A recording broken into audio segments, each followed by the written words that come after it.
It looks like you've lost weight. It looks like you're... They've said that the last 10 years I've been in the NBA, I've heard that every year. Well, is it true? No, I just shifted around. You obviously, there was talk last year that you weren't in the best of shape coming into training camp. You hurt your foot. Just how much better shape are you this year than last year? Well,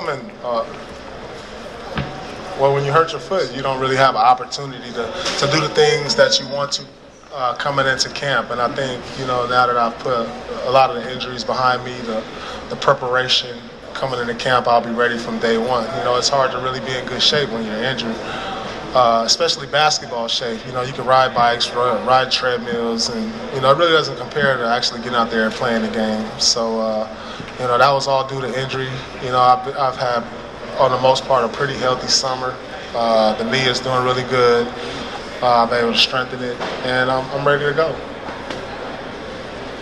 Paul, over here, Greg Payne, ESPN. How excited are you to have sort of a young nucleus in the fold this year with Courtney and Jeff, Avery when he comes back, those guys? What does that mean for this team this year? Well, I'm very excited. I think Danny has really done a good job at adding depth to this team. As you see, a year ago, we just had a little depth. We felt like we could have probably been in the NBA championship, but a lot of that had to do with the injuries. But, of course, with the loss of Ray Allen, I think it was important for us to make the moves that we made with adding Courtney, with adding Jason Terry, with bringing Jeff Green back, bringing Chris Wilcox back. So, the added depth, I think, really is going to help us in the 82-game season, especially with the Asian veterans as myself and Kevin, on those long trips, on those back-to-back nights when you have, fresh young legs and guys who can really play. They're not just young legs, these are guys who can really play. They're going to help us out during tough stretches throughout the seasons that you go through, and I think we did a tremendous job at adding that to our team. Paul Kyle from Comcast Sportsnet. What's up, buddy? What's up, baby? How you been? Good.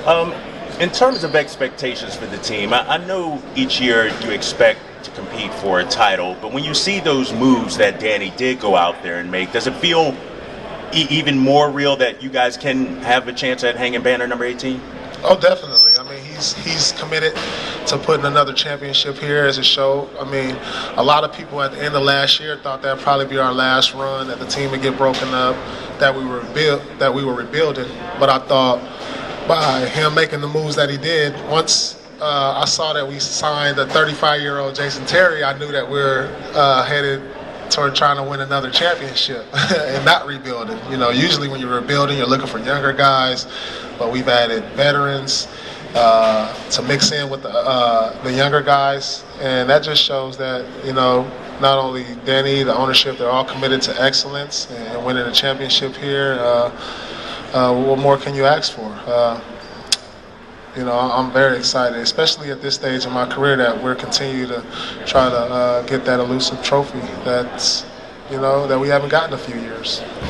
Paul, in your mind, Paul, over here, do you have a set number of minutes that you would like to play this year? That's part one, or think you can play. In part two, are you at the stage yet where you're saying you're taking the seasons year by year, or you got a set number of years you want to really think you can be a high-level player? Well, one, with the minutes, I really don't have a set amount of minutes that I want to play. I think I'm going to leave that all up to Doc. I think I'm going to listen to my body.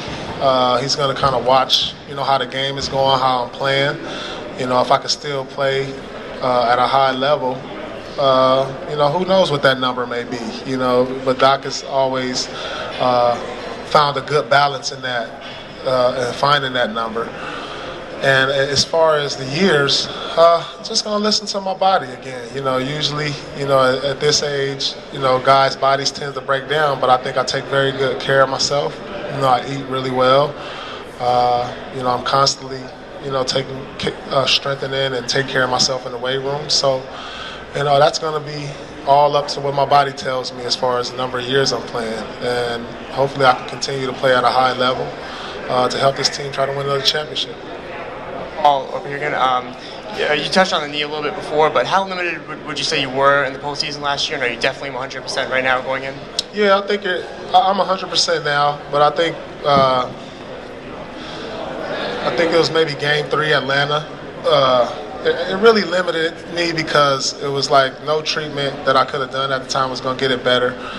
It limited me as far as a lot of lateral movement and jumping ability. Not that I had a lot of jumping ability anyway, but and there's times where you get up out the bed, it's really stiff. You got to get on the bike to warm it up, and it was definitely a mental grind at that point. I'm just happy that's behind me, and I think the key for us, if we're going to win another championship, is going to be our health.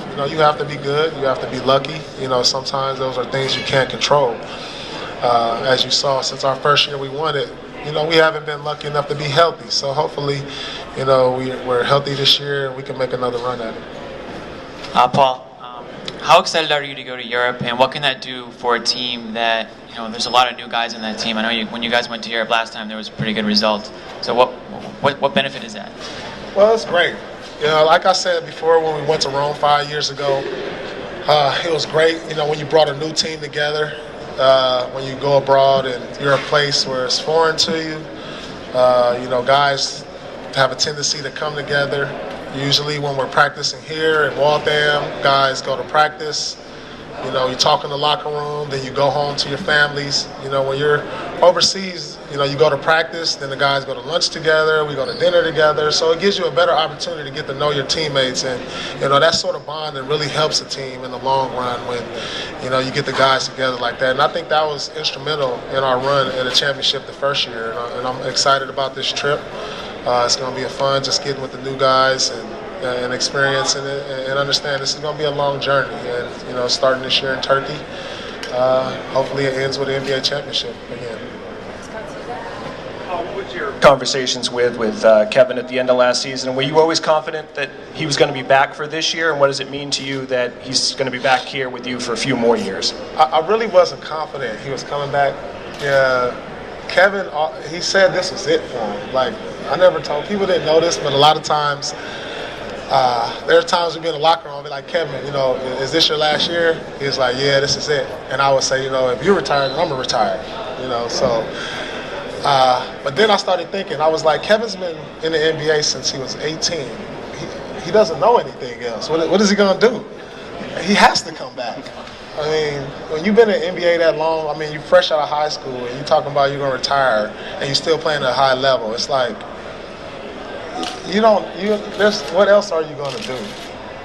This is in his blood. This is what he's been born to do. And for him to be playing at a high level, to walk away from the game, and with his competitive spirit, inside at the end, I knew that he wasn't going anywhere, because me as a competitor, I understand other competitors, and I just knew that he wasn't going to walk away.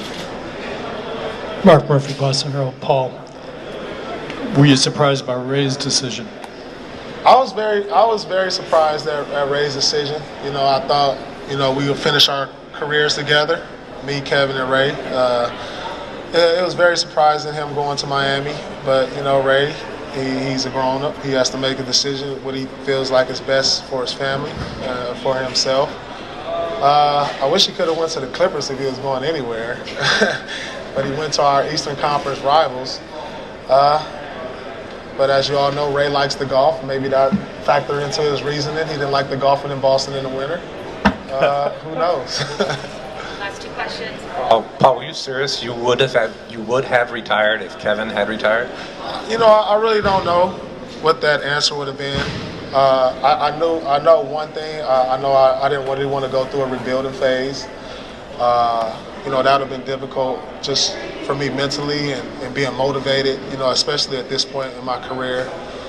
And, it would have been something I really had to think hard and long about, and then if there was another team out there for me, I don't know, but it's something I really had to really put consideration into if Kevin had retired. You also mentioned that you were confident that Kevin would not retire, but did you ever try and talk him into continuing to play? No, I never talked to him into it, but I've been around Kevin long enough to know that when he says no, it means yes, and when he says yes, it means no. So, at the beginning when he was like, I'm going to retire, that was at the beginning of the year. Then at the end of the year, just kind of thinking about it, I kind of knew that, that was a yes that meant no. Last question, Gary Washburn. Paul, given your contract status, is there any added additional pressure for this year for you? I don't see it as any additional pressure. I'm continuing to play out the way I approach each and every season, like I've approached it since day one. Hopefully I can be around next year and the year after. The goal is hopefully retire with Kevin. He just recently signed a 3-year deal, so I see my career kind of ending along the path of his. But I don't see any pressure. The pressure that I'm putting on myself is far greater than anybody can put on me. I expect to go out and perform well every year. I expect to go out and play at a high level. I expect to go out here and be one of the best players in the NBA every year that I step out here. And what do you remember from the last trip to Europe? And are you looking forward to this trip? I'm definitely looking forward to this trip. For one, I've never been to Turkey or Milan. It's going to be great for team bonding. Like I was saying earlier, the times we spend in practice, the times we're going to spend out of practice, just at the hotel, eating, going out or whatever it is, touring the city of Istanbul. It's going to be great for us. I'm sure that's something we wouldn't have done if we had training camp in Boston. We wouldn't be probably going on duck tours every day to try to form a bond. So, it's going to be great for the team.